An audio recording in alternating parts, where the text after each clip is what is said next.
and we are going to meet.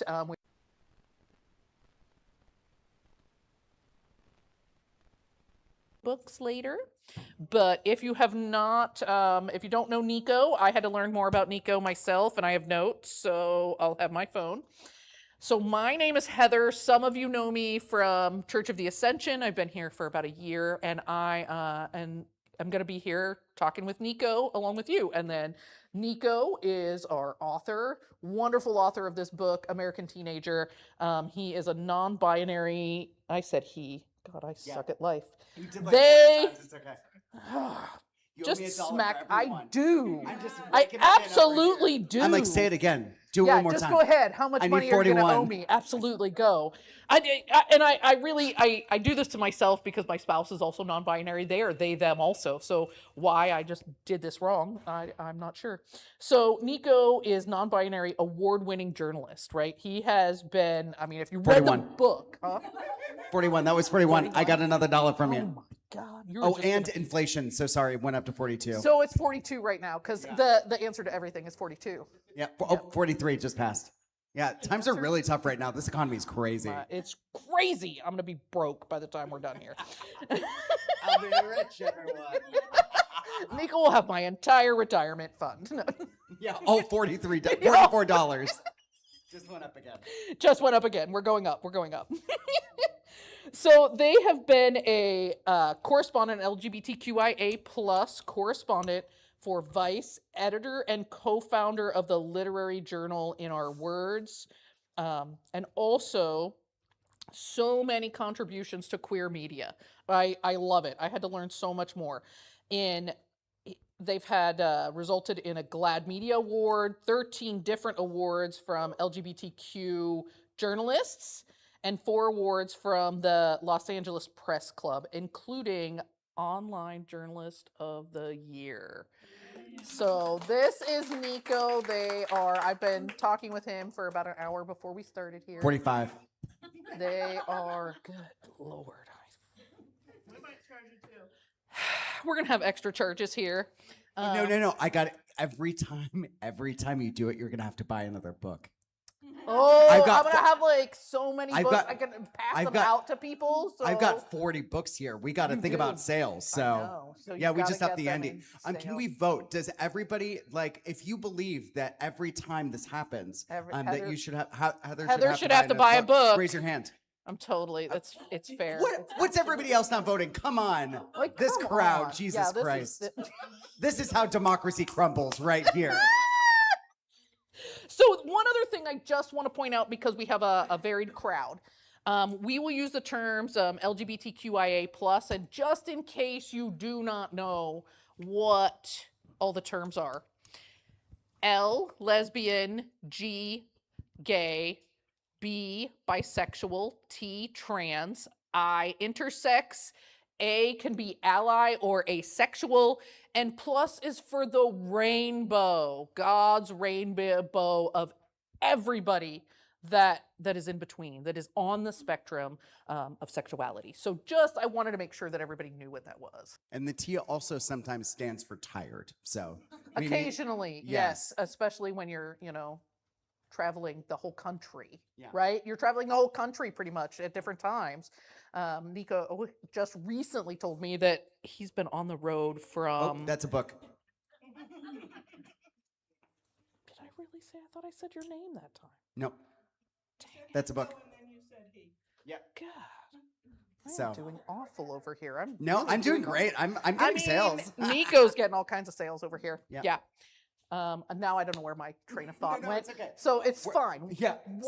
Format-wise, we're going to start with a reading from the book. That's what I was just going to say. Then Heather and I are going to talk for a little bit. And then after that, we'll throw things over to the audience. So, start thinking about your questions now. For instance, my favorite color is yellow, to just give you a head start. So I know I'm wearing. It is not green. I had asked if their favorite color was green today, just because they're in all green. No, I just saw this TikTok recently where this I think non-binary person was saying that every day you should pick one color and slay it, just dress in only that color. And I was like, today's my color's green, so I even have green socks. That's amazing. I might try that. It's nice. To lead us into what's going on, because sometimes authors will read their entire chapter, which is like psychopathic, like just excerpt, girl, it's going to be fine. To bring us into what's going on in this particular excerpt, I spent a year traveling the country to document the stories of trans youth in 7 different states: South Dakota, Alabama, West Virginia, Texas, Illinois, Florida, and California. And my goal was simply to show trans kids as they are. I feel like right now there's so much talking about trans youth, but very little of people talking to trans youth or bothering to get to know them. And I thought you could do a lot of good by just like hanging out with them for a while, essentially. And that's really what this book is. That for 2.5 weeks, I just kind of did whatever the families did. If they were eating dinner, I'd eat dinner with them. If they went to the movies, I'd go to the movies with them. If they were to jump out of an airplane, I would have jumped out of an airplane with them, which I'm glad we didn't do that. I did do that once. It's bad. Don't do it. Oh, it's amazing. I did that once too. Teach their own, girl. Okay, very short story to not get too off track. I went with my BFF from high school, who's sort of like my family's like adopted sister.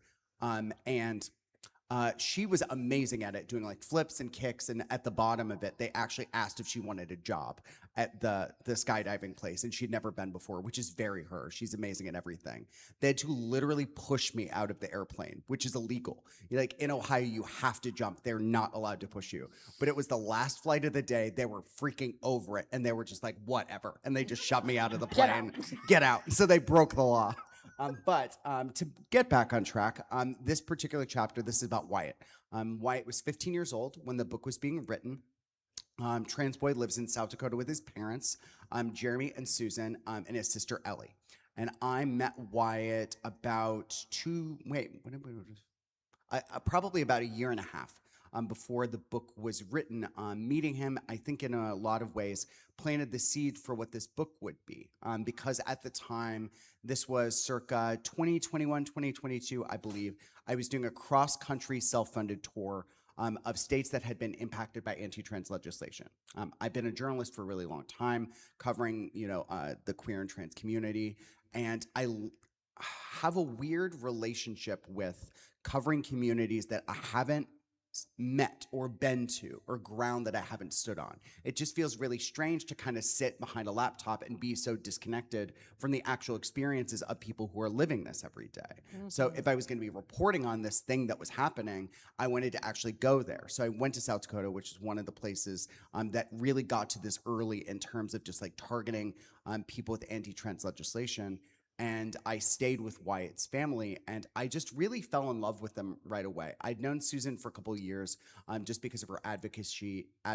You'll hear it in the excerpt, but she runs a statewide support group for trans youth called the South Dakota Transformation Project.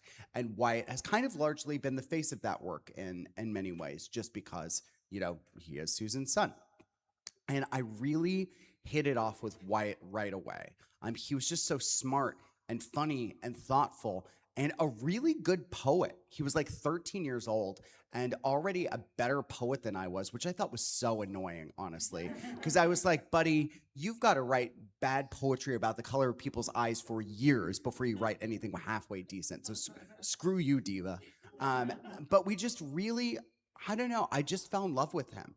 And I just had this sense that if I ever gave people the chance to just really get to know him, to spend an hour with him or even 5 minutes with him, their hearts and minds would change. Because how could you deny this like lovely little kid anything in the world, including his basic equality? And obviously with this book, I'll never get the chance to just like drive him in a bus and make him force him to meet everybody in the country. And nor do I even think he would like that very much. He probably has friends to hang out with. But I thought that writing a book like this would be the next best thing. Because when somebody becomes human to you, it's a lot harder to dehumanize them. So people will do it anyway, but it's harder. So without further ado, oh no. I thought I was going to magically just like flip to the right section and be like, oh my God, I'm so amazing. Look at this. I can do all the things. I can.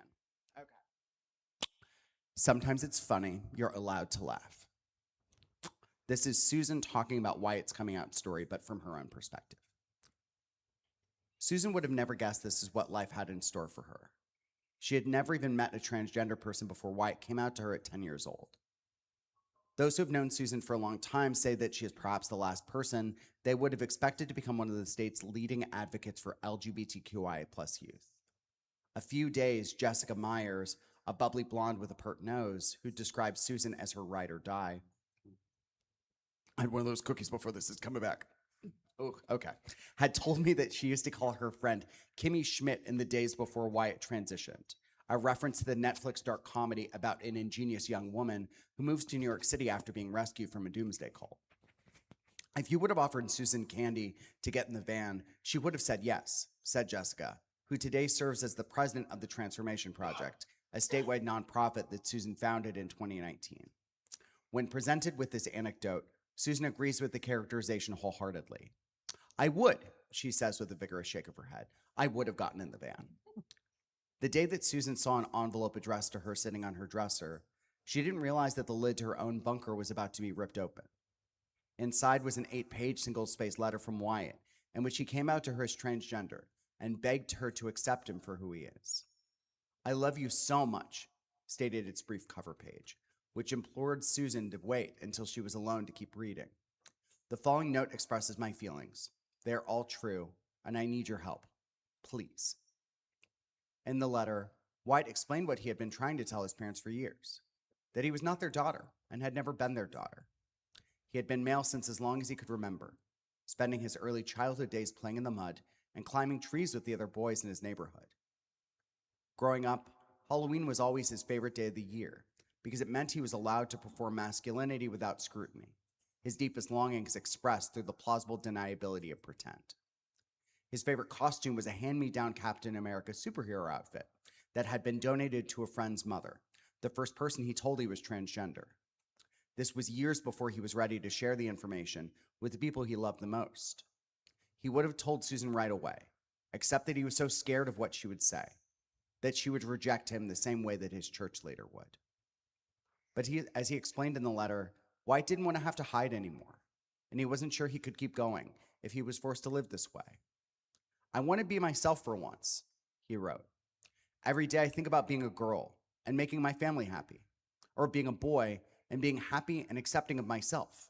I have to be a boy fully.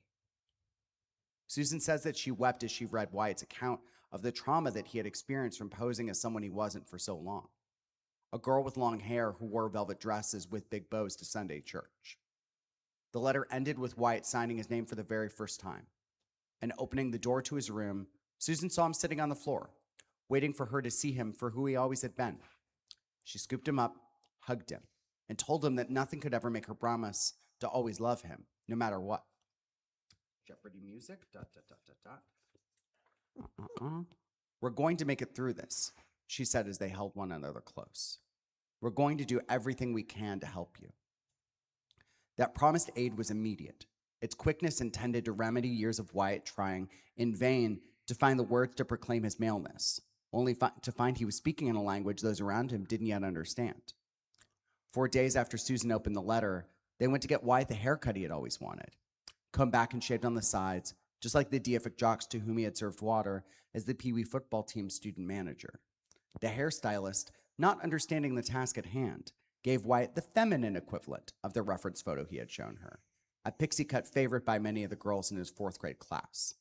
The unwanted angular bob only reinforced Wyatt's dysphoria, and after he spent 2 days pleading with Susan to fix the error, a barber at the discount salon Great Clips chopped it all off. Susan knew that she and Jeremy had made the right decision in allowing Wyatt to be himself when they saw how happy he was during the family's annual pilgrimage to Disney World, which just so happened to have been scheduled for the following week. Wyatt was no longer the sullen child prone to cryptic tantrums, but rather a beaming boy whose newfound glow charged the air. He burned the most bright any time the amusement park's costumed workers called him a quote-unquote little prince, a one-time park tradition that has since been discontinued. He was so full of joy, Susan will tell me later. We had never even met this child before, somebody who was completely full of energy and couldn't get enough of life. Oh, sorry, someone's thinking about me. Probably my husband. During their Disney vacation, a woman whose daughters had been incessantly squabbling approached Susan while the Williamses sat and watched fireworks pop in the night sky. "Oh, you're so lucky to have a boy and a girl," the stranger said. Susan had spent so much of her time grieving since Wyatt came out, lamenting the prom dresses and wedding veils that would never be bought, the abrupt cessation of a lifetime's worth of plans. But suddenly she realized that the other mother could see what she had been so blind to. Wyatt's parents took time to adjust to their new reality, and Susan claims that she barely spoke for weeks because she was reading every book she could find on transgender youth. Ever the type A parent, she sent packets to close friends and family members that contained a letter asking them to call Wyatt by his new name and pronouns, along with printouts of research studies explaining the importance of affirming a child's gender identity. The quickest family member to adapt was Ellie, who was more troubled about being pulled away from her video game than she was by Wyatt's transness. Duh, she said when her mother attempted to sit her down for a conversation. Just calm he already. Although her exasperated reply has since become a treasured part of family lore, Ellie did actually have one grievance with her brother's transition. He began taking dozens upon dozens of selfies a day, clogging the family's shared iCloud account with live photos that show him happy, smiling, and ever so faintly wiggling. Susan's mission in retelling her family's story so often is wanting others to know that no matter where they come from, they have the capacity to love and support the transgender people in their lives. Her message varies in its reception. Thank you so much. Okay. After Wyatt came out, a fellow mother verbally berated her while she was waiting in line at a Starbucks cafe, accusing her of being a bad parent for allowing her son to transition. I can't believe what you were doing, said the woman as Susan stood there in her morning workout gear. When I was a kid, we lived out on a farm. All my friends were boys. I wanted to be a boy more than anything else. I think of what would have happened if my parents would have let me do that.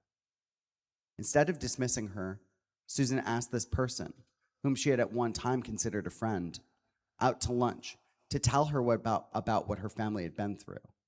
By the end of the meal, both women were crying in mutual recognition of the other's humanity. My goal is to plant seeds across South Dakota, and if I can open hearts with the stories I share, then maybe I can change some minds, Susan tells me.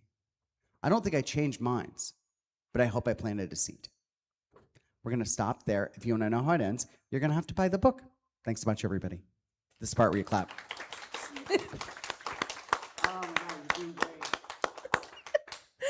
Oh, Nico, thank you so much for reading that part, reading all of that, because everything in your book, for me, I didn't quite get through all of it, but it was amazing. I don't know how many of you got to read it yet, but for me, it really spoke volumes to who these people are, their humanity, and what we talked about a little bit before, that when these people, you have their stories and you know who they are, what they stand for, right? It's harder to dehumanize them. They might still be able to do it, but I mean, it does still happen, but it's harder, right? Because you see that person as another human being, and we've spent, one too many times dehumanizing an other. Well, there's data that shows that people are astronomically more likely to support LGBTQ plus equality when they know someone personally who is queer or trans. So I can't force, as I mentioned before, I can't force these kids to meet everybody in America. I can't force everybody in the United States to get to know a trans person. I think a lot of folks who don't realize that they know someone who's trans, do, right? But Gina at the checkout counter isn't gonna be like, hi, I'm Gina, I'm a trans woman. That's just not the way it works. But I feel like storytelling can fill in the gap. I think that storytelling does that humanity work. It does that empathy work. I think people are empathy machines. I think we are hardwired for empathy, but some folks have that block when it's not personal for them. So with this book, I just wanted to make it personal for them. Yeah, absolutely. Making it personal for anything, any topic that we're talking about is really just the answer to everything. My love, yeah, absolutely. Cheers. Cheers. Straight vodka in this. We're having fun. We're having a boatload of fun.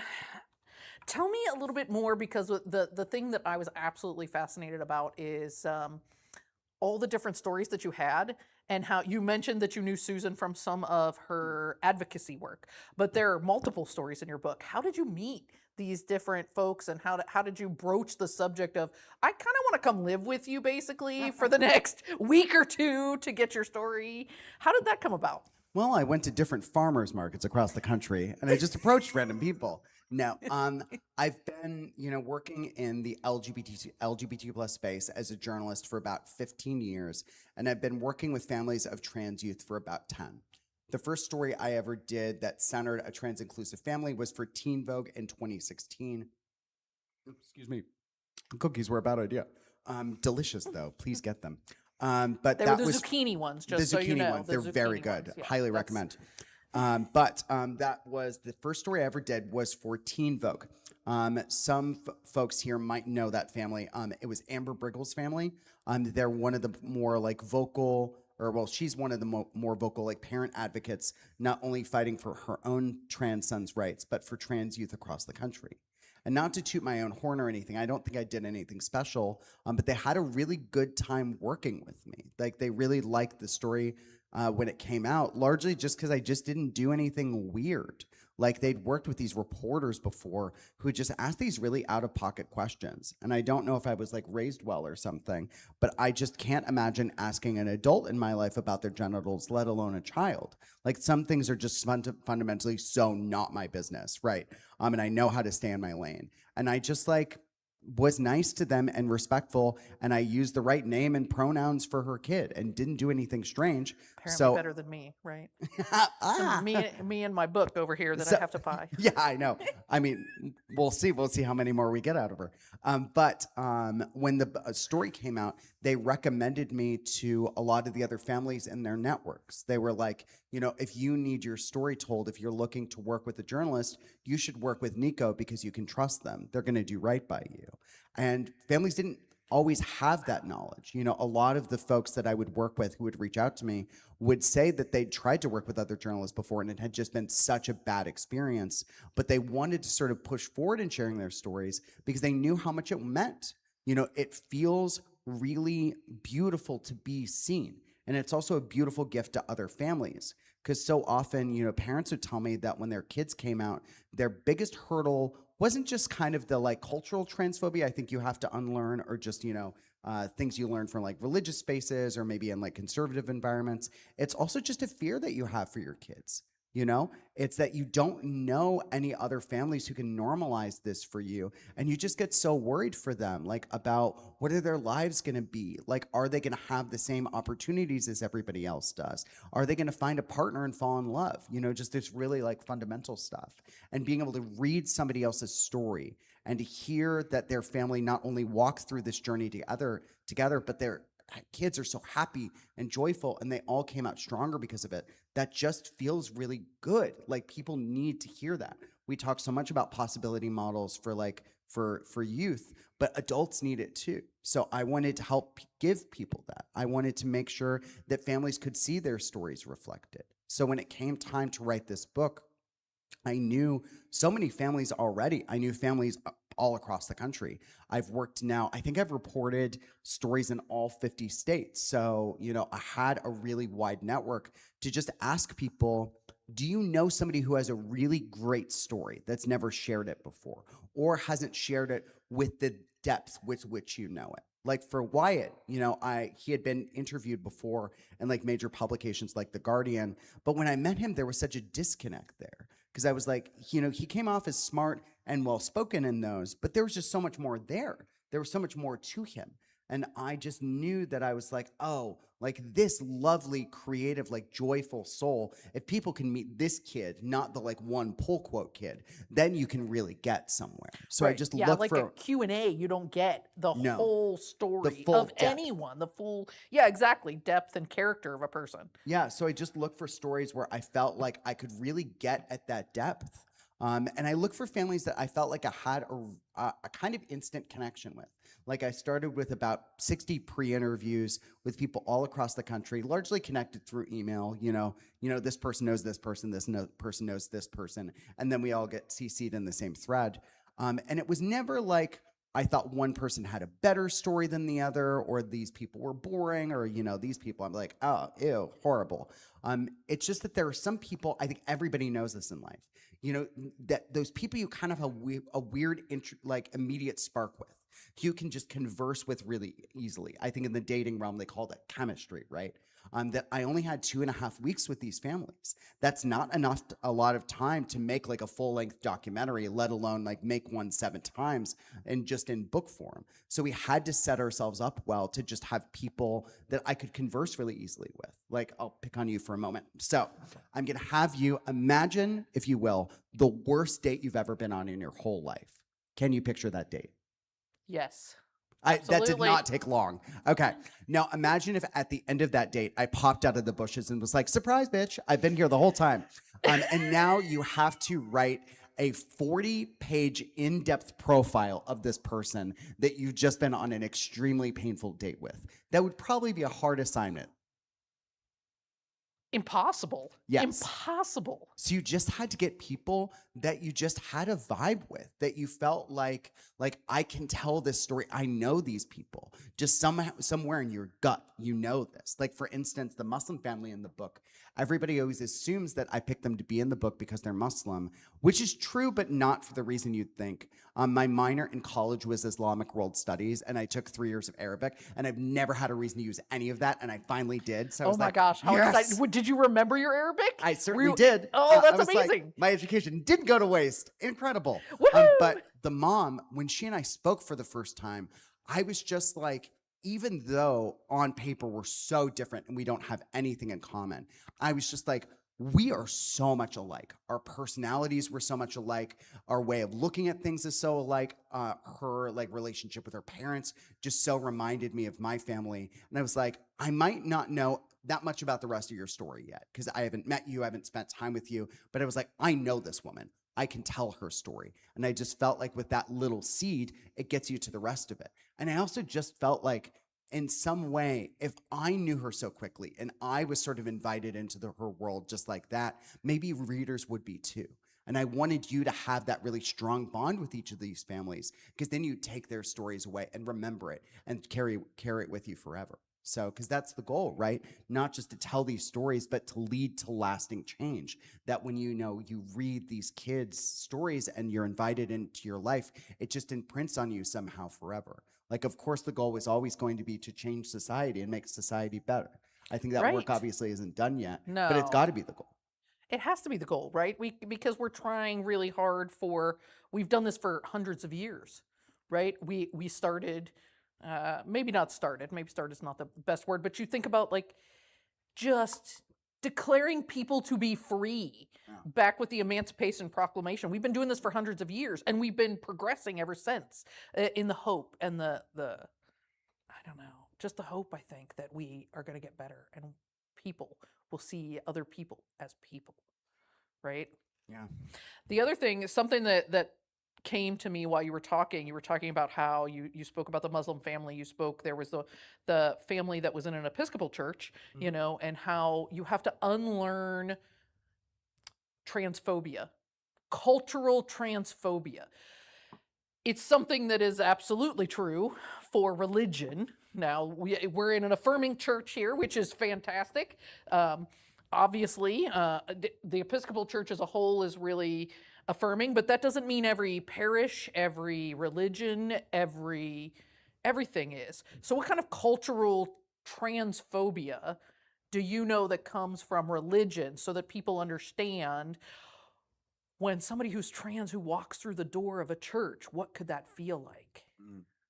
Yeah, I don't know. It's funny. I don't know how well I can speak to that, but I think it's almost like it's less any particular one thing and more almost like reframing our entire concept of like God and the cosmos and what all of this is. Like, for instance, there was, so I've been to all 50 states on the tour now. I've been doing this for 22 months, so almost 2 years. I think this is my 345th stop this morning. This is like all I do. And I go to churches, right, and I go to like bookstores, cafes, anywhere they'll have me, like bars, restaurants, yada, yada. I would be one of those, those ladies with the Jehovah's Witness ladies with the Bibles, the stack of Bibles on the street. If they would let me do that, I would do that. And when I was in Hawaii, I sat up at this little cafe, and for the most part, I kind of let people come talk to me. But it was early. I sort of wanted to wake up a bit, so I'm just gonna go chat with people a bit to just kind of let the caffeine flow through my veins. And the first freaking table I walked up to, just my luck. I walked up, I started making my pitch, introducing myself, and I looked down and I see 4 Bibles sitting on the table. And then I look at these girls and I'm like, oh, these are not going to be the progressive cool ones. I know this. And I'm like, well, you've started. You've got to finish the pitch. So just keep going. And guess who ended up in an hour-and-a-half theological discussion with 4 evangelical tourists? I did. And you know what? They I feel really like we could have an entire discussion just on that discussion.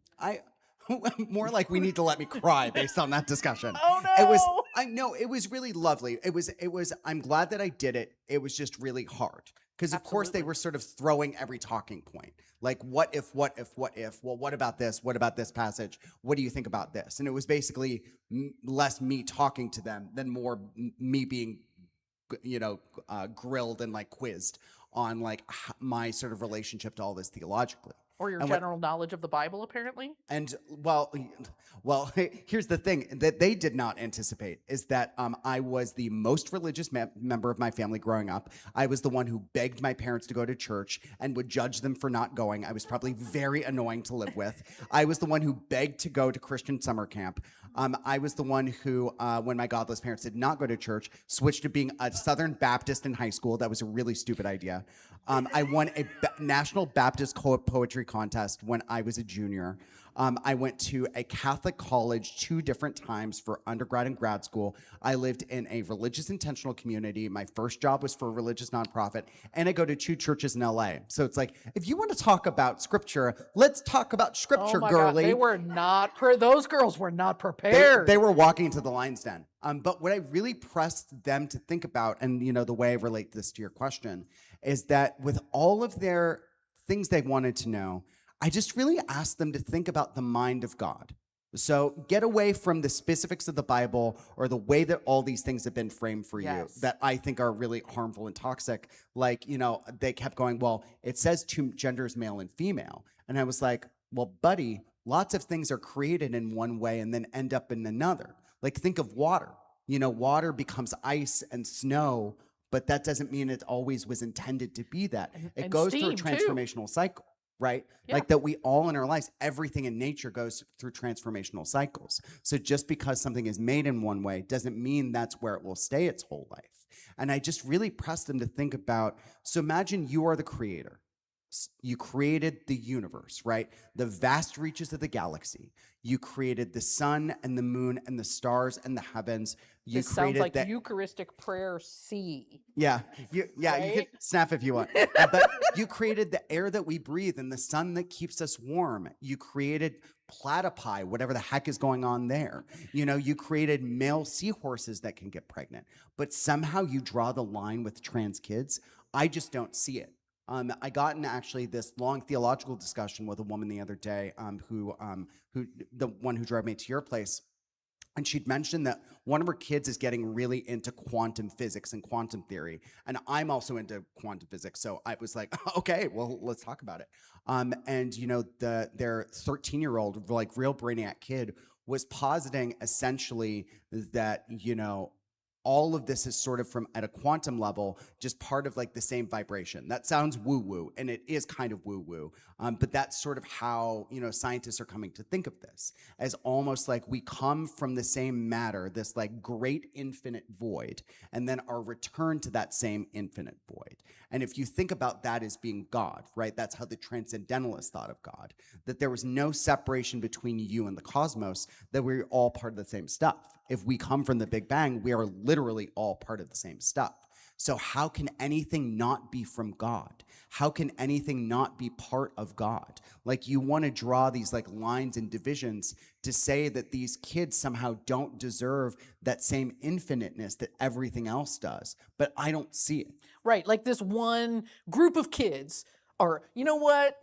I did everything else right, Except for this, you know this what? We're going to one put them little on the circle. right. That doesn't make any sense. It doesn't make any sense. And it was one of those things that I don't know. It's like exactly what Susan said.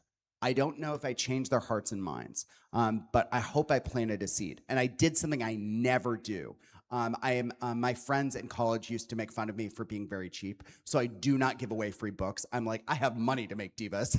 Like nobody gets a free book. I made my grandparents pay for their books. You know, I almost charged them extra for reparations. And I gave one of them a free book because I just felt like I was like, I don't know why, but right now I feel like I'm called to do this. Like after our discussion, I was like, I feel like I just want to leave this with you. And I don't know what's going to come from it. Like, and I don't expect anything necessarily, but all I ask for you is to just think about it and just see what comes up for you. And at the end of it, they asked to pray for me.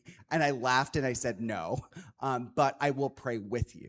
Because I don't want there to be this idea that I need your prayer, that you're sort of almost like looking down on me, like, you know.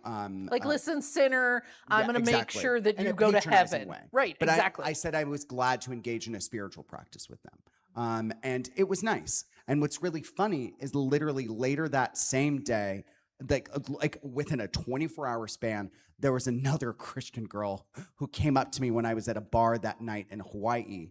And I sort of gave her the same spiel, and she starts asking me questions, and I have a sense of where our framing is coming from. Like there's a tone that you sort of get, and you like learn to hear it. And I was like, uh-oh. But when we get in about halfway through, she gets these tears in her eyes. I get choked up thinking about it. And she says, I've prayed for this moment. She said, I prayed that someone would come and help me think about this and help me open my heart and open my mind. And it was just so wonderful, right? And we ended up talking for a while, and we exchanged contact. Like I gave her my email, and I was like, please, when you get done, she bought a book, and I said, when you get done, please email me and just tell me what you thought of it. Like, again, I don't expect anything. It doesn't have to be like an amazing revelation all of a sudden. Yeah, you don't need to be like, this is the best book I've ever read, and you deserve a Pulitzer Prize. Yeah. But I'm just curious to know how you internalize this, because I rarely get to have these kinds of discussions with people on the other side, right? But this just feels like such a beautiful, powerful moment for me. And I haven't gotten that email yet, but I really look forward to the day that it's coming. She also does roller derby in Hawaii. And she said that if I'm back, I'm going roller derbying with her. And I'm like, yeah, say less, you know? Yeah. But I think just give me the skates. But I think for me, it gets less down to any one thing and more almost going back to the root of all of it, to have better conversations about God and who God is and what creation is and what we're all called to do. Because if you read that freaking book, which a lot of people feel like it feels like they miss some parts of it. Large parts. It's supposed to be about love and care. How do we care for each other? How do we be stewards of the earth? And I think a lot of people are failing in that stewardship right now. So I think when we reconnect people to that stewardship, to this idea that we're supposed to take care of each other, we can get rid of this concept of that any of us know what God thinks or wants for any of us. Right. How do we know? We don't know. We don't have a fucking clue. But I know what I'm supposed to do. I can focus on me. And the me is supposed to make this world a better place for other people. And I just hope that that's sort of what we start to emphasize, because then we can see trans people as being part of not just like God's love, if that resonates with you, but what a just and moral society is. Oh, does anybody else just want to come hug this person? Like, that is the most beautiful thing ever, right? Like, thanks. yes, we are supposed to be here to care for each other and be with each other and just know as much as you can about this other person, right? You know, how beautiful is that? I hope that we hear that you get that email. Yeah. I would love to hear about you getting that email and hearing that other side, because it's important to see where people are after they read the book that might not believe the same things that we believe, right? That at least I can say that you and I believe, like that trans kids are, you know, kids, they're people, they're deserving of all the love in the whole world, right? And some people were taught something so different that we're so, the community itself is not human, not something, right? By their religion. And I've had a similar experience, but hearing that other side would be so amazing, even if it's just a seed. You just want people to just think about what they're saying and that maybe what they feel is hate towards other people, right? Exactly. Yeah, absolutely. I think that would be so amazing to be able to hear that story about that. Have you exchanged emails with this person, right? I gave her my email. Gave her yours. Okay, I was hoping it was like an exchange and then you could like follow up, but no. No, because I didn't want to bug her. And that's because it's like, that's sort of on her of just like, if it feels natural for her and it feels like something she wants, I'm here. You can reach out to me whenever you know how to get me. But I just didn't want to put in too much expectation on my own behalf. That technically I know where the diva works, like, because she was an employee at that bar, right? Yes. So if I were really desperate to get in touch with her, like I can just pick up the phone. You could probably find out, yeah. And even if she's not there anymore. I could be like, beautiful biracial woman who works here. Yes. You know, the one? Yeah, you know the one. Yeah. Can I speak with her? Roller derby? Yeah. About 5'5"? Roller derby, exactly. Yeah. That's amazing. Yeah. So tell me a little bit more about the one thing that I keep hearing is this joy for these trans kids on their story, right? You read that part with Susan, and like, we have not seen this child before. Like, the child who came out to them was able to transition.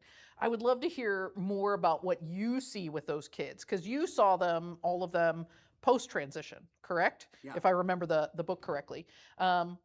You see them, you didn't see them pre-transition. Yeah. So what did you see with these kids? Did you see basically this lovely, joyous child, or, like a person who feels comfortable in their skin? That's really the question. Well, I would say that, like coming out and being trans isn't this like magical happy pill that you can just take. Right. It's not as good as the I accidentally doubled up on my Prozac, so I'm double feeling really good Prozac. right now. Whoops. So it's not that. It's just that they get to be really authentically themselves. And I think the authentically themselves that I witnessed was very just like typical teenager stuff. And that's one of the things I love about this book is it doesn't present anything as being like universally like happy and sad or any kind of emotion. It's just all what it feels like to be a teenager or like 15. And I got to, in writing this book, really reconnect to what being that age was like, in that everything you're experiencing in one way or another is just really big. Like everything's like really happy or really heartbreaking. Like if you go through your first breakup. When my first boyfriend and I were no longer dating, I literally thought the world was gonna end and like the earth would crack in half and I would just like die. It's like being in a Motown song. Like all the emotions are just so big. And I think you just see that through these kids' eyes, right? That we forget sometimes that, they're trans teens, but they're also teens too. They're just teens, right? They're just living through. How many of you, show of hands, want to live through your teenage years again? Yeah. Yeah, exactly. You couldn't pay me to be 16 again, and here's the thing, they don't pay you. So it is unpaid labor being a 16-year-old. And I just loved sort of going through all of that ups and downs with them. Because whether it's happy or sad or anything in between, it's on their own terms. It's real. Because, queer people sometimes of all stripes, whether you identify as like gay or lesbian or bisexual or trans, sometimes talk about that pre-coming out period, that everything you were experiencing, it was happening to you, but almost like it wasn't happening to you. It was happening to this like projection of yourself that you created. That it's not like all those things were inauthentic, but they weren't you weren't being the most authentic you. So what you were feeling wasn't the most authentic version of what you could be experiencing. It's like you're looking at your separate timeline somewhere. You're on one timeline, but you can see the other one, and you're like, that doesn't feel like me because it's not exactly me. Well, it's like you're almost like inverted, like funhouse mirror image self. That it's you, but it's kind of distorted and not fully into focus. And I think that there is so much joy here, that these kids are so funny and like annoying sometimes and bratty in the way that like kids are, and sometimes you want to slap them. Like like Kylie, the last chapter, my California girl. God, I have interviewed foreign leaders who are easier to interview than her. Like The first week I was there, I've never felt so uncool in my whole life. Like she was just always like rolling her eyes or just like whatever. Like I could be like, Kylie, like, how's the weather today? And she'd be like, gag me with a spoon. I know this is all my references for teens are very old. You know, this is like more like the Valley Girl kind of teen, right? But it was just her being her. And I think I had to like get over kind of framing this in any way, right? That I would get there and she would present any kind of self to me. That if she was being this this like spoiled little brat in a sense, like that was her being her. That I wanted to cover a 16-year-old girl. Congrats, Diva. You got to cover a 16-year-old girl. And I just love that you get to connect with all of that. I love that you get to see all of it through their eyes. The joy, the sadness, the pain, everything. Because I think that sometimes kids have to sort of, or like queer people in general, have to be put into a box. Like that for a long time, like all of our storytelling was through the lens of trauma. And it was just trauma and pain and bloodshed and death. And that was everything. Like all the queer stories that I knew growing up, all the characters always died at the end. Like even the relatively like happier ones, it was always like it always ended in like death and trauma. And I think now we flipped and we want stories about joy. And I think that that's beautiful that we're making space for that. But I think that we need both. I think we need stories about trauma and about joy. I think that we need stories that are kind of intertwined because no one ever really just experiences one thing or the other. Like Right. if I were talking about things that happened to you in your life, right? You probably have some BS where you're just like, oh, this was not an easy year. Absolutely. Like we went through this and this and this, and that was just not. I'm sure everybody does, right? Yeah, We all I have think- that BS year. Anybody, you'd have stuff that you've gone through, but it's not the only story. And I think that queer people for a long time have just been forced to present one story as being the only story. And I just want us to be complicated and as messy and happy and joyful and annoying sometimes as everybody else. Queer people are so annoying and we deserve that. We are. We can be. There are days, girl. Yeah. Yeah. I'm Yes. annoying all the time. Oh, I know. I'm pretty sure my family told me I was annoying from the time, I was a child because my nickname was Motor Mouth. So there's a Oh. yeah, that's been my name. So yeah, they were just like, listen, I'm going to need you to do that. Also, I would like to point out your metaphors. I know I talked to you a little bit. You were just talking about the mirror flipped over. How many of you that were able to read the book?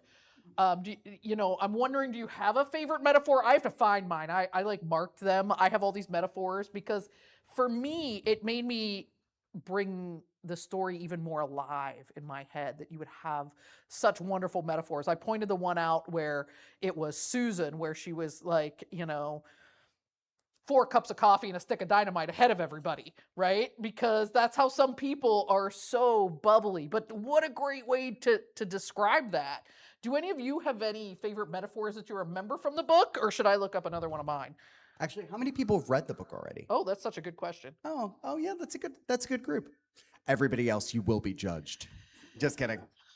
I mean, you heard, you judged, your godless grandparents. I know. Parents, right? Godless parents. I'll find some of my other favorite metaphors, but I can get you, because one of the other things that kind of came up was you were talking about how a teen is just a teen, right? They're going through teenage years, but you're watching this, right, from the outside, learning their story, and that brings in, because you talked about all the anti-trans legislation that was happening then. Yeah. Like we have more now, but that was even then. How did you balance what you would feel while you're watching these teens, knowing that there's this legislation against them? There's a lot of emotion for you watching because all you want is for these, as you already talked about, people to be humans and teens to be able to be teens. Yeah. How'd you balance your emotions watching this and knowing that there are states and people that want to legislate them out of existence? I think I largely tried to keep my emotions out of it as much as I could, just because, my master's is in documentary work, right? And there's this idea that, as a documentarian generally, it's not about you. So you have to sort of keep a distance. You have to be able to like not put yourself too much in the scene because it changes things, right? Like if you are part of it, it becomes at some level about you. And so I tried to balance things of recognizing the difference between when my sort of presence or my own sort of like perspective or positionality would inherently change a scene. And that was important to recognize versus when it was best to stay out of things. Like for instance, in West Virginia, that was probably one of the toughest chapters to write, maybe even the toughest, just because Micah, the kiddo there, Black, gender fluid, 18-year-old, they and I, we had known each other for a few years, and I came in just like sort of being their friend already and really caring about them and wanting the world for them. And, you know, Micah, when I first met them, was this really like a bubbly, ebullient, like queen bee type, like very like Cher Horowitz or what's that chick from Legally Blonde? What's the character? Elle Woods coded, right? Just super like social, flibbergibbity, very funny, and just like quick and witty. And when I got to West Virginia, they were experiencing some pretty severe depression due to some things that had happened in their life, which you can read about in the book. And it was just a very different experience. Like it was sort of like a flip got switched, but in the bad way. The light just like turned off. And it was really hard to be there and to be sort of documenting their experience, but also wanting the best for my friend and trying to sort of like be their champion a little bit from the sidelines, but also not getting too involved. It was a real like mind screw. Like it was just very hard to sort of juggle all these things. And I tried to make that a little bit part of the chapter in that, you know, I mentioned that as someone who cares for Micah, you know, I want the best for them the same way that I think anyone would. Because I felt like I would be feeling whatever the reader would be feeling, you know, that they could sort of almost like feel that vicariously through me. And also to be clear that I think I was struggling with my own, like, you know, supposed objectivity here. That, you know, I'm a reporter, I'm a documentarian, but I'm also a person. And I think that there's something relatable to that about just being a human being, sharing human space with all these other human beings. So it was really tough. I don't know if I always did that part of it perfectly, but I'm glad that I brought all of myself to this. You know, I'm glad that I wasn't just only this fly on the wall. And I think I also chafe at the expectation that documentarian should be. One of my favorite documentaries of all time is called Grey Gardens. If you haven't seen it, it's on HBO Max. Go home and watch it immediately. It's fabulous. It centers these two semi-distant cousins. I think they're second or third cousins of like Jackie Kennedy, who live in this like dilapidated New England house. And they're these like kind of like shutaway eccentrics who have lived this like fabulous life and are just these larger than life characters. They're just so like wonderful, just like be in the company of. And something that happens often is that mother and daughter, Little Edie and Big Edie. Little Edie will often call out to the documentarians in the movie. She'll be like, David. And I thought about that, right? That just being there, these people are part of the scene, whether you recognize it or not. Like whether or not, you know, they're on the screen or the camera is like literally part of the mise en scène, they're still there. So I think I was just really trying to make sense of all of these like, you know, competing, contrasting elements, and really just think about what was best for these kids. Like in every moment, I had to think about, you know, that I am inherently their advocate. By doing a book like this, whether I like it or not, I'm crossing the lines from journalism into advocacy. So I had to ask myself, what was the best way to be their advocate? Was the best way to be their advocate giving them a little bit of advice, you know, helping them a little bit with the situation, or was it just focusing on doing my job the way that I was intended to do it? Largely, I deferred to just doing my job, but every once in a while, I thought a little something extra was needed. I just thought about if I were an 18-year-old or 19-year-old kid, how would I have wanted me to behave? How would I have wanted, you know, someone older, an older queer person coming in, somebody who's had a little bit more experience. Yeah, someone who is in the community with them, right? Yeah. And also has maybe faced some of the things that they've been through. Not all of them, but some of them. But something maybe similar. Yeah. How do I deal with this? Because many of these stories that you told, you know, this was the first coming out for anybody in that family. Yeah. Right? Well, or for like Jack and Augie, like their experience of like having a messy mom and growing up in like in poverty in Florida. I was a messy mom. I was a messy mom. I had a messy mom and also grew up like in poverty. I was not that bullied in high school despite being out. And I sometimes joke that the reason is that people felt really sorry for me when they saw my house, so they didn't give me that hard of a time. So there's just so much in their story that I really related to. So I just think I wanted to be that advocate in a way that I didn't have. So I just had to think back to like, what would 16-year-old Nico, what would they have wanted? And, to try to sort of like go from there.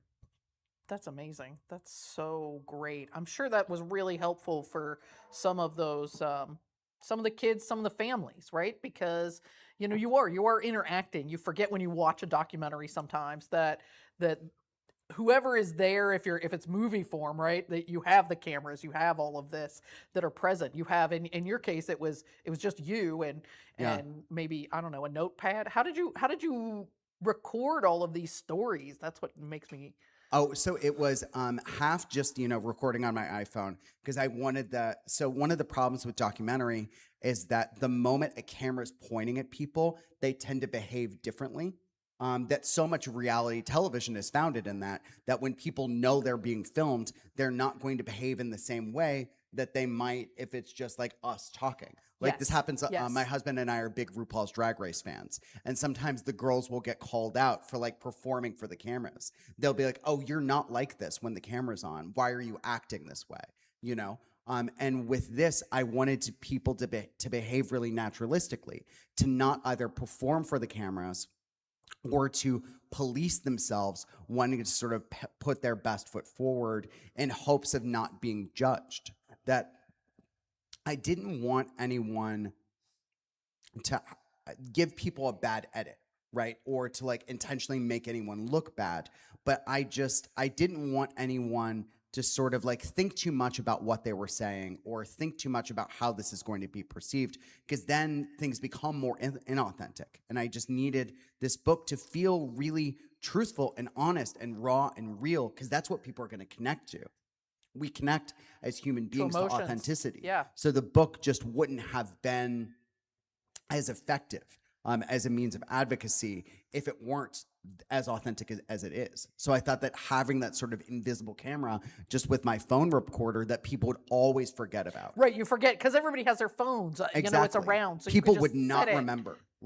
Which was, and I reminded people it wasn't like it was going to be some surprise, like I'm recording. Right. They knew that I was recording all the time, but I just, dialed back from having at least like 100 hours of recording to just whittle down to, okay, what are the moments that we're going to like sort of like take away from this? And in terms of writing notes, I just used the notes app on my phone because I could.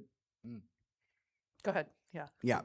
Because carrying a notepad around all the time just became really cumbersome.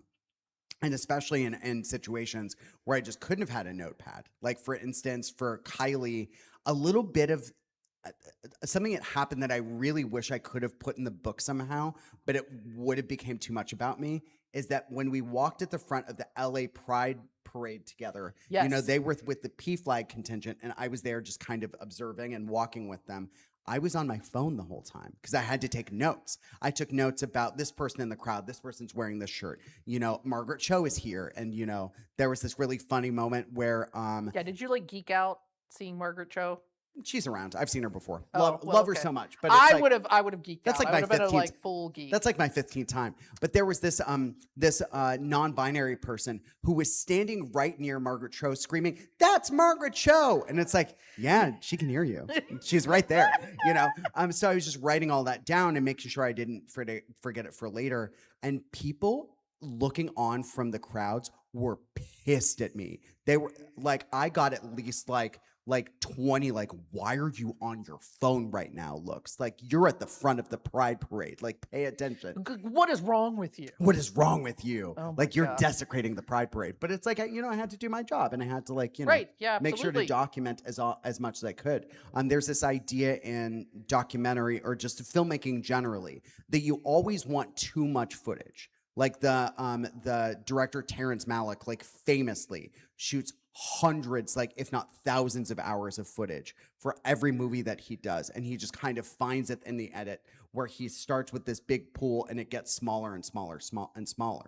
Like if I were going to make a documentary about sharks and I don't have enough footage of sharks for my shark documentary, that's going to be a problem. So I just needed to make sure that I had as much as possible so that way I could find that really great story in all of the edits. And even then I still found that like doing a lot of over coverage, there were still times I felt like I wish I'd done more or that I've gotten more. Like, because it's never enough, whatever it's going to be. Never, yeah, nothing is, there's so many parts of humanity, and now you have, a family. Yeah. You may have, you have one family who's divorced. You have families that are together, family that literally was coming out of, not being unhoused. Yeah. Right? So you have all of this information that's coming at you that would have been...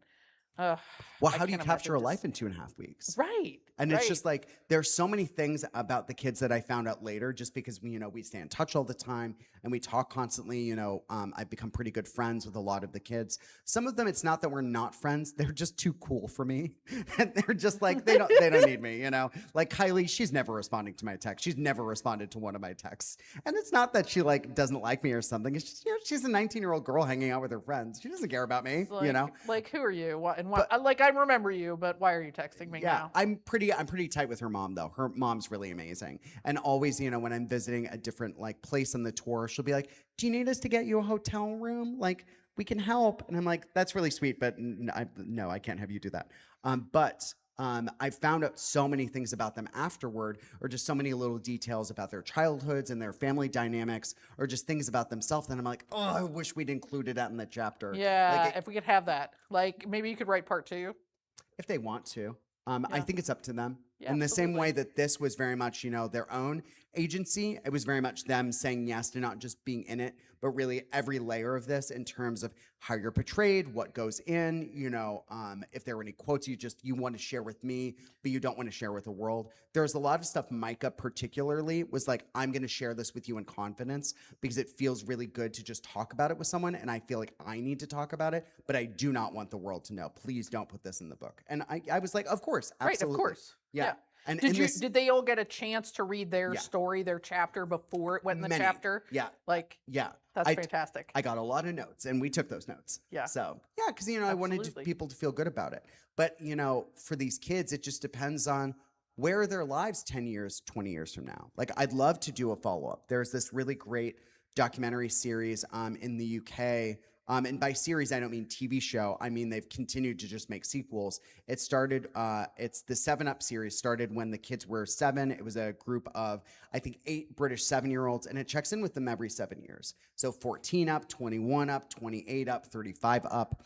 But a lot of the kids in that project ended up really resenting it and not wanting to do it anymore, because I don't think they realized what it would mean to give their lives over to the public that way, to be consumed as part of public discourse. And for these kids, I just don't want them to feel like that. So if they feel, if in 10 years it feels good for them and they feel like they have a story to tell and there's more to say, then absolutely, I'll do it in a second. But if they just feel good, like they're just done with this, I think that that's great too. Yeah, that's the part of the story that I wanted people to understand and know, and that's enough. Yeah, Ruby goes back and forth on it all the time because she's so of all the kids, I think Ruby and Wyatt are the ones that I just keep in contact with the most because they're the best at texting. Frankly, it just really gets down to they're the ones that respond to my texts. And Ruby really goes back and forth. For the paperback, we wrote an update chapter that just checks in with how all the kids are doing now. And Ruby actually didn't want to participate in hers, and not because she had a bad relationship with the book. She feels very proud of it. She feels very proud with everything that she said, but she felt like she said her piece. She was like, I don't have anything to add because I just want that to be enough. She spent so much of her life, frankly, trying to change Republican lawmakers' minds that she just can't think anymore about what other people think about her. She just has to move on with her life. She said it, it's done, it's over. And here it is. But now, 2 years later, because that, the update chapter was written 2 years ago, she has flipped on that and now wants to speak out again.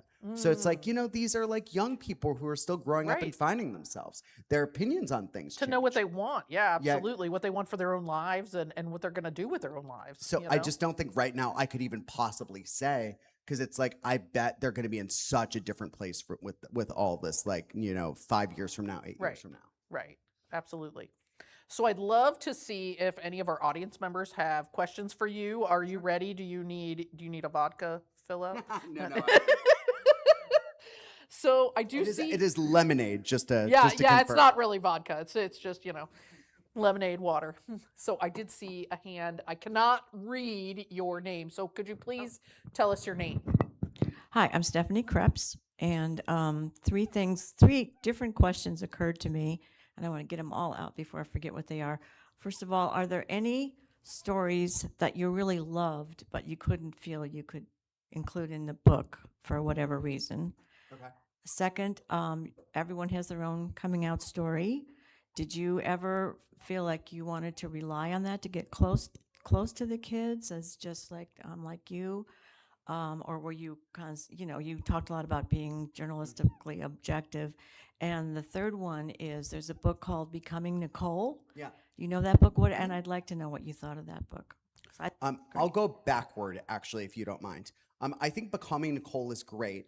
It's well done. And I actually know Nicole's family a little bit because I've interviewed her dad, Wayne, a couple times for my reporting. I've never spoken to Nicole, but I've spoken to Wayne a few times. The book was well done. I think my only thing with it, and this has nothing to do with Amy Ellis Nutt and her writing, I think she did a fabulous job. It's just a matter of that I worry sometimes about presenting one trans person's story as being the story, because then it almost becomes a stand-in for the entire community. And our community is so diverse, right? There are just so many ways to be trans, and there are so many different kinds of families that that sort of inspired this, and that there's this idea, I think it was Jean-Luc Godard said that the response, no, it was Truffaut, said that the response to a bad movie is to make your own movie, to make a better one. And it wasn't that book was bad, but more if I had some sort of like notion or idea about how I felt about some aspect of it, that's something I could answer in my own book. And my answer to that was to not portray one kid's story, but to portray 8 kids' stories. Because I think it gets to like these really diverse experiences of the community. And also, really breaks down this idea that trans people are a monolith. Because especially for somebody like Nicole, then you end up being forced to speak for the entire trans community. And what 16-year-old wants to do that, right? You just want to speak for yourself. You're still like learning and growing and figuring out who you are. How can you be expected to speak for this like incredibly diverse community? Like, it's just impossible. So I think it was really, really, really well done. But I just hope to see more storytelling that I think gets at, other intersections there. You asked in terms of sharing my own story. I did do that sometimes. That I didn't. It wasn't necessarily through a coming out story lens. It was more that these families were sharing some really traumatic stuff with me, some really heavy stuff. And I didn't want it to seem like vampiric or like parasitic, that I was just coming and like being a little tick sucking out the blood of all their stories, right? And not giving anything back. Like, I wanted them to feel like they were getting to know me. So when it felt appropriate, I would share things about myself. I talked about growing up poor. I talked about my parents lost 2 other kids. I was the firstborn, but then their second and third children both passed away, not in childbirth. It was like a whole thing. And I talked about being like a sexual assault survivor, when that felt like appropriate. There was, one time with June, who's Augie and Jack's mom, where she'd been through some similar things in her life. And I just wanted her to feel like she wasn't alone. And in that moment, I think it felt really affirming to both of us, and I just wanted them to feel like they were getting to know me, because I think it's a lot easier to share things with someone who feels like a little bit of a friend rather than just a stranger. It feels like you can trust them. And I needed the space that I was creating to be one of trust and of support, because then it just feels like you can give more of yourself there. And you had a first question there, which was? Any stories that you left out that you wish you could have? Not really, just because with the book, I didn't want to like interview a family whose story I wasn't going to put in, because that felt like it'd be a mean thing to do. So there's no like secret, like apocryphal, like 8th family who just like hit the cutting room floor, just because I just didn't know how to like stay in these people's house and eat their food for like 2.5 weeks and like poop in their toilet and then not even do them the courtesy of, like sharing their story in this book. That just felt like it would be really cruel. But I will say there were little tidbits that didn't go in, just little like details and anecdotes. My personal favorite one is, and this is a little bit of an audience participation thing. So I'm going to need your help here. Kristi Noem, who we now all know as the former head of Homeland Security. She used to be the governor of South Dakota. When she ran for re-election the most recent time, her campaign headquarters was next to a combination blank and blank. It was a store that was like, did two things, sort of like a combination like Taco Bell and KFC, but it was two different, it wasn't this, but it was like a funeral parlor, but also a florist. What two kinds of businesses was this? Any guesses?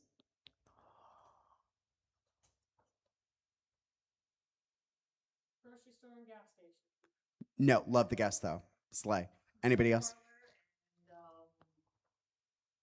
Hairdresser. Nope. One more guess. Oh, we got guns. Guns is one of them. Okay. Oh, great. Okay. Since we got guns, I'll allow one more guess. What's the other one? Did you have your hand up? I thought I saw. Oh, it doesn't have to do with guns. Okay. No, it's completely different from guns. It's guns and blank. Oh, great one. No, it was and it's really funny because I've been doing this for like 2 years, and until I got to Minnesota, no one had ever guessed it. But the first question, someone was like blank and blank, and I was like, how did you know? It was a pawn shop and gun store. And I just thought that was so... Yeah.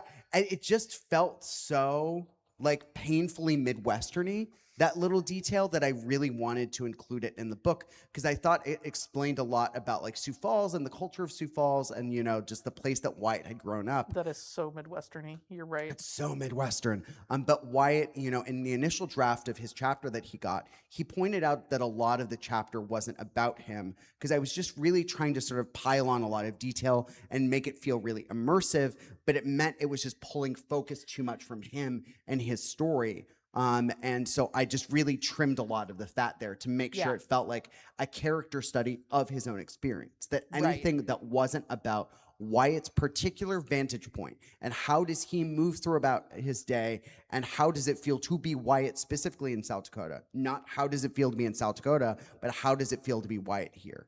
Anything that wasn't that was cut. So unfortunately, Kristi Noem got left on the cutting room floor. So that's sad for her. sad for her.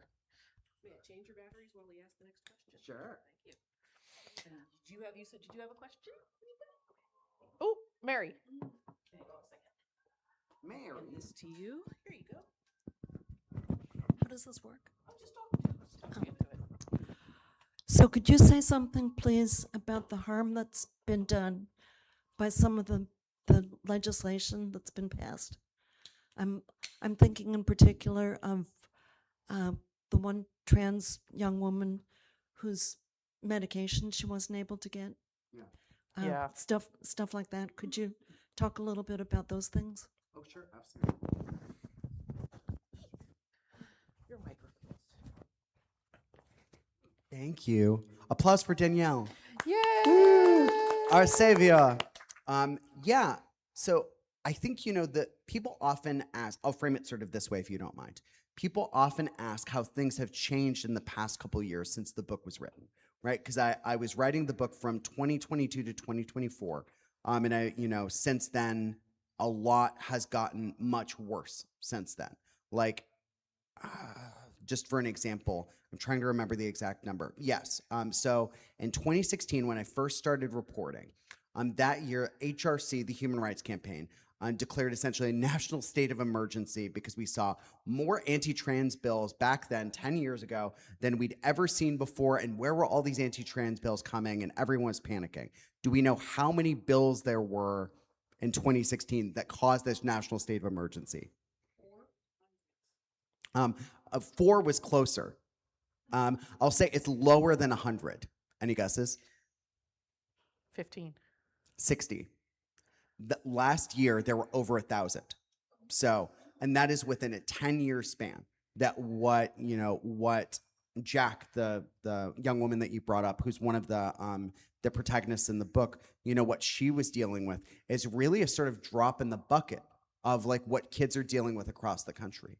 Because in a very screwed up way, I was grateful to get to tell her story. I'm not grateful that she went through it. She was tortured by her state. What happened to her is inhumane and should be like disallowed by the Geneva Convention. Like she felt like there's that one part in there where she was like, it felt transfigured, like she was a freak because of what her body was doing to her.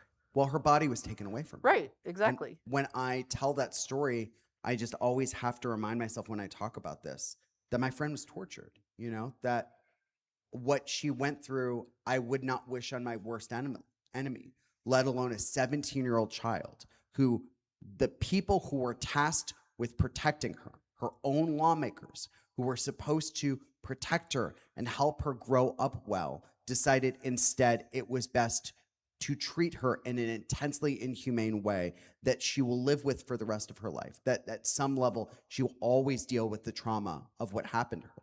But her story isn't the only one. And I think the thing that troubles me so much is knowing that there are so many kids out there who are dealing with that experience, right? Who have been forced into that situation because their own legislatures have stripped away care.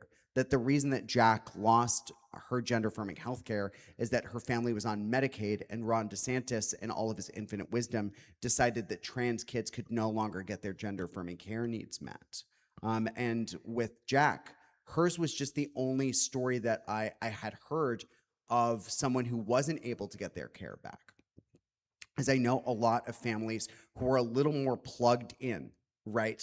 Who are able to say, okay, well, Florida doesn't allow it anymore. We're going to find a way to get that same care from Minnesota or from here or from there, or who know advocates or people that could help them. They didn't know anybody like that. So Jack just had to go without. And I know that there are so many other kids out there who have to have been forced into that situation, but their stories just haven't been told. And I think what I ask people to recognize too is that not only are we seeing more of those bills in states all across the country, right? Rising anti-trans legislation that's targeting these kids in ways that we aren't hearing about even, or that are just like the harm of which is incalculable. But now they're dealing with it from the federal government too. That there is no such thing as a liberal bubble anymore. Like I live in LA, which is supposed to be the most liberal of the liberal, like Hollyweird, right? And even for us, like a bunch of our hospitals that offer gender-affirming care for young people can't do that anymore because of federal regulation. Like one of the clinics had to completely shut down their gender-affirming care program because of it. So care is getting harder and harder and harder to access in the states where it's still available, whether that's because of hospitals shutting down or other systems that are just being completely like overrun isn't the right word, but just like had so much demand. Like in Minnesota, that's like a safe space for this healthcare, right? It's declared itself to be a refuge for trans healthcare. So you have all these people who are either flying to Minnesota to get their healthcare needs met or even moving there. There are so many trans folks in their families who have picked up and gone to Minnesota just so that way they know they can continue to see their doctors and, get their like needs met. But because of that, there are such long waiting lists now, particularly to get care for the first time. Like if you're already in, like you're usually like good, but it's like if you're not already signed up at one of the clinics, it can be like years long waits in some cases. And it's a tremendous burden that's being placed on these kids. But I just have to hold out hope that this isn't forever. I have to hold out hope that people recognize that what Jack went through as being inhumane and subhuman, and we will never force anyone else to go through it again.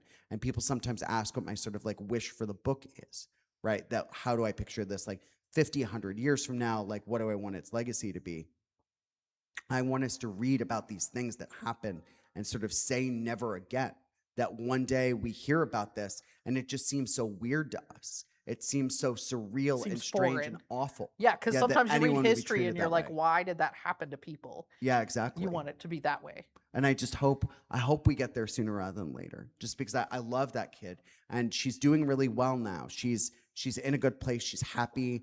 She's going to college. She has a good boyfriend. She's she works too much. She called me the other day and she was like, "Is this what being an adult is? Is it just like?" She doesn't actually sound like this. I don't know why I do this as her voice, but it's like she actually has kind of a breathy voice. But I'll pretend she sounds like this. She's like, "Is this what being an adult is? Is it just like working 80 hours a week and being miserable all the time?" And I was like, "Yeah, kind of." Congratulations. Unfortunately. But she's doing so good. I just think of how hard it was for her to get here, and it just should have never been this hard. And I just hope that someday it doesn't have to be. And I neglected to mention for our online members, if you have a question, you can type it into the chat.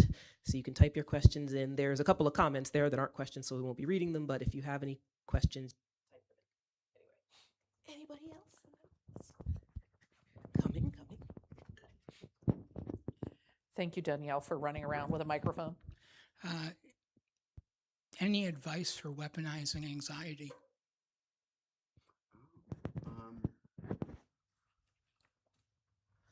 Sorry, I'm just thinking, that's a really good question. Also, I have a tour tradition that every time I get a new question that I've never gotten before, we get to snap for new question. So can we snap for new question?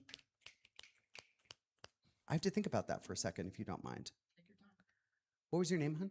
Paige. Thanks, Paige. I really appreciate this question. I think I would just say, this sounds kind of cheesy, but I think maybe connect to people who are feeling the same thing that you are, right? And sort of, experiencing the same heartache, the same grief, the same anxiety, and asking how you can channel that together. Like, what does it look like to pull our resources now into transformative change, or to coalition build, or work with other people who are also grieving alongside us? Because I think that something the administration is doing really effectively right now is breaking people apart and making us feel like we're all alone, and that whatever we're feeling, we are suffering uniquely, and that no one else is going through this. And I just think that talking to other people, for me, has been the biggest antidote to getting through this, not only through these 2 years, but the previous 4, and even, like the interim time, right? Where we were going through the pandemic and we were still seeing all this anti-trans legislation across the country. We weren't dealing with it from the White House anymore, but it was still very much here and present. That I feel like every time I feel hopeless, I think is the word I'm looking for, or I just feel like maybe I can't do this anymore, or I just don't have any fight left. It's always other people who reconnect me to the work and remind me who I am and remind me of the importance of what I'm doing. So I think for you, in terms of weaponizing that anxiety, start with just talking to people, bringing your community in to what you're feeling, and then just finding folks that you think have really effectively weaponized their own anxiety, right? That if there's somebody out there that you think is doing really tremendous work with this grief that they're feeling, connect to them, reach out to them. If there's somebody in your network, or if they're not, right, you can just shoot them a DM on Instagram, right? You can always, like, for those kind of people, ask how you can support what they're doing. Because I think that anybody who's doing really tremendous work in this world always needs help. What I wouldn't give for a small army to send emails for me about these events every day, So ask how you can support what they're doing, or even how you can bring what they're doing to your community. Because one of the reasons that I travel so much with this book is that I believe in the power of, bringing these stories to local community, sort of like leaving these resources with folks, planting those seeds and not knowing what can come from it, but believing that something beautiful will grow. So if you believe in that person's work and want something beautiful to grow in your community, just really ask them how you can do that. And I just think that the more right now that we can come together in physical space, like, to me, that work is just like life-saving. Like, it's community that's going to get us through this. If we ever survive all this and rebuild this society and make something of this, like, fractured time, it will be because we came together with other people who were also grieving, whose hearts were breaking, and we figured out how to put it all back together. So, but I think more than anything, this sounds strange, but thank you for your anxiety. There are so many people right now who aren't feeling that, who seem to be just fine, and that makes me feel really alienated. It makes me feel really lonely to see how unaffected so many people are by all of this. When, the kids that I advocate for here, it's not just that they're, my subjects in this book, or these people that I covered. They're my family, and to see people ignore your family or give up on your family, that breaks my heart. So knowing that there are people out there holding them close, or holding the stories of their community close, or who are also affected by all of this, it's not a great position to be in, right? But at least it makes me feel less alone, because I know I'm going through it with other people. So thank you for that. Thank you for your heart. Anybody else? We maybe have time for one more question. Thank you. So I guess two-part. That was a really good comment, and it kind of derailed what I was gonna ask. May I add something to that in terms of coming together as community? At least for me and a group of my community, we have found that not only coming together to share in the grief, but being very mission specific oriented to give everybody a job that we can come back to and share, it feels a little less overwhelming, because if one single human has to be on top of everything, all of the legislation, we need bodies to show up at this particular place, or we need to find care in which state, or it feels overwhelming. Like there's not enough time to keep up. So we've kind of divvied up somebody who's really good at finding resources for gender affirming care, starts a running list of where they can still find it and how much it costs and contacts, and we kind of pool resource share in that way. And it feels a little bit less lonely and less anxiety producing, or weaponizing the anxiety. Like, at least I know what jobs I'm trying for. So that's been helpful to a group of us, if that's any help to anybody else. Yeah. My specific question was go ahead. Can I add one thing? Yeah, I never thought about it this way, but so my mom had a brain aneurysm in 2016, and she went into a coma for a week, and then eventually she passed away. And the thing that got me through all of that was that I had a task to focus on. And my task was that, I don't know how this was decided, but I was the person who was at the hospital with her every day. I was the person who was meeting with doctors and was tasked with being sort of the face of the operation, right? Of the operation of caring for my mother and like trying to keep her alive, or like get her like the best care. And that really helped. It kept me focused. Like, I had a mission. I had a job to do. I couldn't focus on, being too anxious about what was going on, or even thinking about what was going to happen, because I just had to like fight for this person. And even, it's funny, doing this book tour, I've realized that I socialize a lot easier when I have a task. So like going to these different bars and, like tabling with this book, it's actually been kind of easy for me, because it's like, oh, I have a task. My task is to like talk to people about this. So I can socialize with strangers if I have like, a mission or something I'm doing. And I just think that like what you're talking about, having that thing to keep you focused, to keep your mind occupied on not sort of the state of all these things that you can control, but this one thing that you can control, which is a letter writing campaign, or doing research, or, helping out with like this particular like nonprofit, or doing this volunteering thing. I do think that that can be a really good way of just organizing your mental space. So thanks for bringing that up. That's amazing. Yeah, absolutely. Slay. So the specific question was more to people like Wyatt in the book, where the mom is extremely active and the face of advocacy in her state. And how does Wyatt feel about having a mom who, to help her own child, is using that same story in a very public way? How did you find these children not only telling their own story through the book, but having the adults in their life advocate for them, or through them and through their stories, to try to create bigger change? Yeah, that's a great question. Also, I think that's a new one. So can we snap? Amazing. Thank you so much. So I would say, two things. The way that Wyatt felt about it was that, his mom took a lot of precautions in that, the name that she uses publicly is actually not her name. That's not like their family name. They sort of took on like a nom de plume to create a little bit of a distance, particularly, for Wyatt's dad, because he's the sort of breadwinner of the family and they didn't want to affect his job in any way. So they were really mindful from the jump of just making sure that they could create a little bit of distance and just like a layer of safety there. And for Wyatt, I think he's been pretty supportive of it.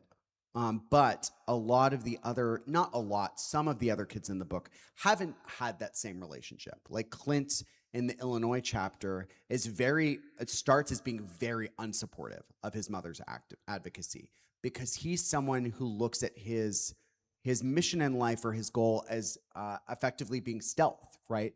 That he says he doesn't even want to think too much about being trans because it would make him dysphoric. Like he doesn't think about himself as a trans man. He thinks about himself as a man. And all this is very individual for like each of the kids, right? I never was like, because this is this way for Clint, it must be this way for everybody.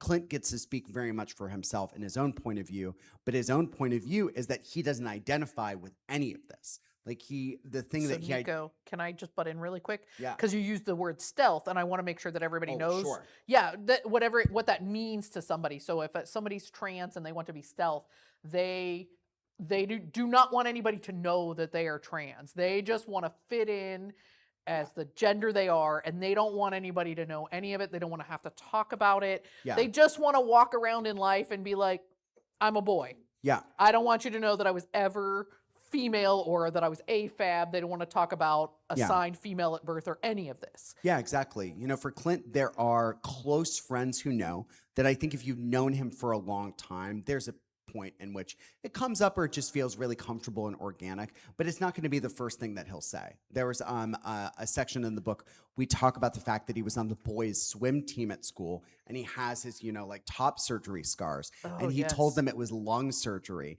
And nobody questions. So No. great. That's so nice. Straight teenage boys are so dumb. Because the moment I saw that, I'd be like, oh, how was your top surgery? How'd that go for you? And, they're just like lung surgery and didn't question it. And he got through all of college. He had like these like straight guy roommates that it just wouldn't come up with, who would see him without his shirt off and just like not, they'd be like, okay, whatever. And if you've ever seen top surgery scars, they're not small. They're not small. Gens go from here to here. Yeah. On either side. So they take up the entire chest area. So to have believed them with the when I read that, I was like, to have believed that it was lung surgery just cracked me up. When I was writing that, I could not stop laughing. Just boys. But that's his choice and that's his own sort of relationship to it. But Maha his mom had her own perspective, which is that, being a Muslim mom, and they, their names in this book are not their names. The name she uses in her advocacy is not her name. They do a lot to not disclose, where they live specifically, anything too specific about their story to make them recognized. I think even being on the HRC website, on the Parents Council, she's not now, but she used to be. I think there was something up with her photo, like they found a way to like cloak it or like something. They did something to it to make it like less recognizably her. She just felt like it was important for people to know that not all Muslims think the same way about this, that there are Muslims out there who love and support their kids in the same way that there are Christians who are out there loving and supporting their kids, or Jewish people who are out there loving and supporting their kids, or Zoroastrianism folks, or Buddhists, right? That it's not a monolith in that way either. So I think they were all trying to just carve out space to do the advocacy that was important to them, whether that's sort of public advocacy or just the personal advocacy of creating space for themselves. But I just always wanted to show with this book that there's no one right way to do anything. There's just a bunch of people who are doing their best and trying to figure it out. Which is really just all being an adult is, right? And being a child. And being a child all through life, right? We're all just trying to figure it out the best we can, do the best we can for ourselves, for our family, right? Yeah. And these kids deserve the space to do that. Yeah, absolutely. They just haven't been given the space many times. Yeah. Just unfortunate. So before we shut all this down proverbially, I have one last thing that I always say at the end of my talks, which is that if you've come and you've listened to me Bible for an hour and a half, know that the doors are locked and you can't leave until you buy a book. Legally, I have to say that the doors are open and you can leave anytime, but also know I am surprisingly fast. I will catch you if you try to get out of here without one. And they will judge you if you leave without one. I'm just saying that I found, so I did a talk in Frederick, and also in Maryland, and I was sitting on a table and the table collapsed during my talk, and I ended up being fine. It sort of just tilted backward and I just like surfed down it. And I joked, I was like, I've never like experienced God directly smiting me before. This is the first time. So I'm just saying, I've learned the power of God smiting recently. So, don't mess with it too much there. But the reason that I sort of make this joke to all of you is that when we started out pitching the book, everybody thinks that if you got a book picked up, you must be like a billionaire now, and everybody threw gobs of money, and people lined up around the block to like publish your book. And to that I say, ha, ha, ha, ha, ha. This took years off of my life. We got turned down by everyone. We got turned down in languages I've never even heard of, And it wasn't that people didn't think the book was good. Universally, publishers were like, they thought the writing was great. One even told me that the prose was astonishing, and I was like, I know, right? Thank you so much. But we were told two things. One publisher, I won't say the name of, Macmillan, told us that the book wasn't realistic because none of the families rejected their kids. I watch a lot of Real Housewives, so it's a good thing I was not in that meeting. Wine glasses would have been like thrown, like if I had a prosthetic leg, I would have flung it at that woman, But we were more often than anything told that there was no market for this book. We were told that the book wouldn't sell. That it was good, it was worthy, and they were glad it, would get out there in some way eventually, but they just felt that if they put it out there, it would land with a thud and that no one would care. And I just didn't know how to bring that note back to these kids, right? How do you tell them that, the major gatekeepers in the publishing industry think that no one gives a crap about their stories? So I think for me, I wanted to prove to them that people do care. It's one of the 10,000 reasons I've been traveling so much. I've been traveling for almost 2 years. I'm going to keep traveling for another 2 to prove that to them that people care. And I also need to prove to the publishing industry that people care. Because, you heard some of my accolades coming in. Like, I'm sort of the best at the thing that I do, and I take a lot of pride at that. If I'm getting no's from everyone who thinks that even with all of my my gifts and my talent and everything I bring to it, that there's no space for my book, I think of what other folks are getting told, right? So we need to prove to them that there is a demand for this book. We need to prove to them that people do care about this and that these stories do matter. So when you think about buying a book today, which you are legally obligated to do by being here, it's a very niche Maryland law. Also think about buying a book for someone else too. Think about buying 5 books or 10 books. There was a woman in Atlanta that I bullied, and by that I mean I talked to her nicely until she bought 20 books. And I don't know what she's going to do with all of them, but I assume that everybody's getting one for Christmas this year, stocking stuffers. But something that she and I talked about is that when I was in Montana, there was a woman I stayed with who gave a copy to her neighbor who used to be profoundly transphobic, and not because she's like a bad lady. She gave me coffee and it wasn't poison, so I assume that speaks well of her. But that she just didn't know somebody like this. She'd never met someone like Micah or like Kylie or Wyatt or any of these kids. And I think she just allowed that lack of information for her mind to go to these worst case scenario places, these like crazy like what ifs. And then she read this book. And then you get rhetoric. Yeah. So if she has no information and she just hears the other rhetoric, that you can fill that knowledge right, vacuum you can with fill anything. that knowledge gap with some pretty nasty stuff that people say. Well, and it just gets filled with a lot of fear and misinformation. Yeah. And with reading this book, it got to be filled with people's stories, with just their lived experiences. And it really made a big impact for her. She is a therapist, and she started writing letters of support for adults seeking gender-affirming care. Oh, that's so important. Especially in Montana, because for kids, it's banned, right? So they can't have that. And even for adults, like a lot of medical providers are really scared. They're scared about putting themselves out there too much. So it can be very needle in a haystack to find something like that there. So to know that this and for those of you that don't know, you are required, depending on the state that you're in, to sometimes have 1 or 2 separate therapists write you a letter before you're allowed to have gender affirming surgery. And now they've got one in her.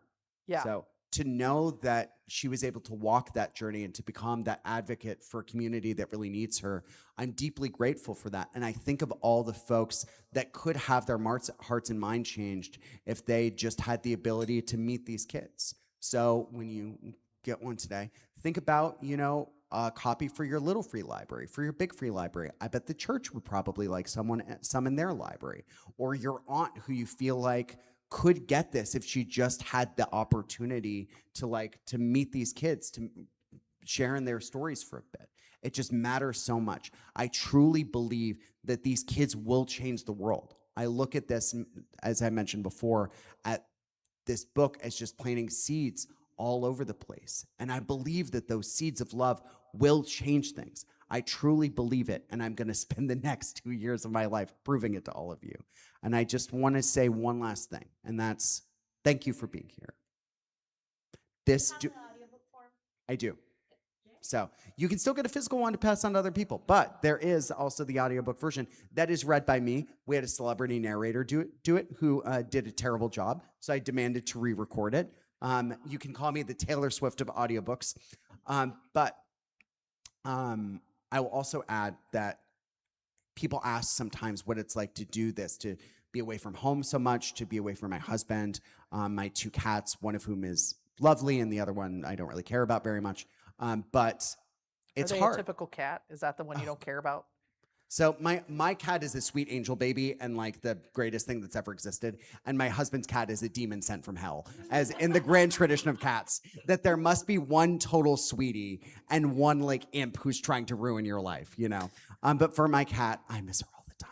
And she doesn't understand. I try to talk to her on the phone and she does not understand the sound of my voice at all. I'm just like, oh, your dumb little brain. Speak to me, Tootsie. Just meow at me. It'll be But great. it's hard, it's hard. But doing this with all of you, this is my mental health. This is the thing that's keeping me going. This is the thing that's keeping me fighting. So thank you. Thank you for showing up. Thank you for being here for these kids. Thank you for doing the work even when it's hard. I know it's not easy. I know it's not easy to see our president threaten to nuke 70 million people and we all just have to walk around as if everything's totally normal. This is not normal. None of this is normal. But I just know that this is how we win. This is how we get through this, by being here together, by showing up even when it's hard. So thank you for showing me that. I'm so grateful to be here with all of you. I'm so grateful that y'all let me do this. Thank you for giving me this space. And I'll be even more grateful if you all buy 10 books. So just please remember that. We Thanks, don't everybody. have that number of books here.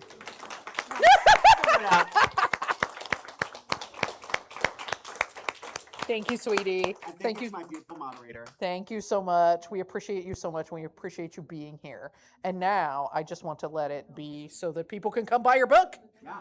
Also, I take every form of payment, so you have no excuse. And it's $25. And if All you're the online payments. and you wanted to get a book in our Zoom, then you can let us know. You can send me a text, Diane. All right. Yeah, or me, Diane. You can, send me one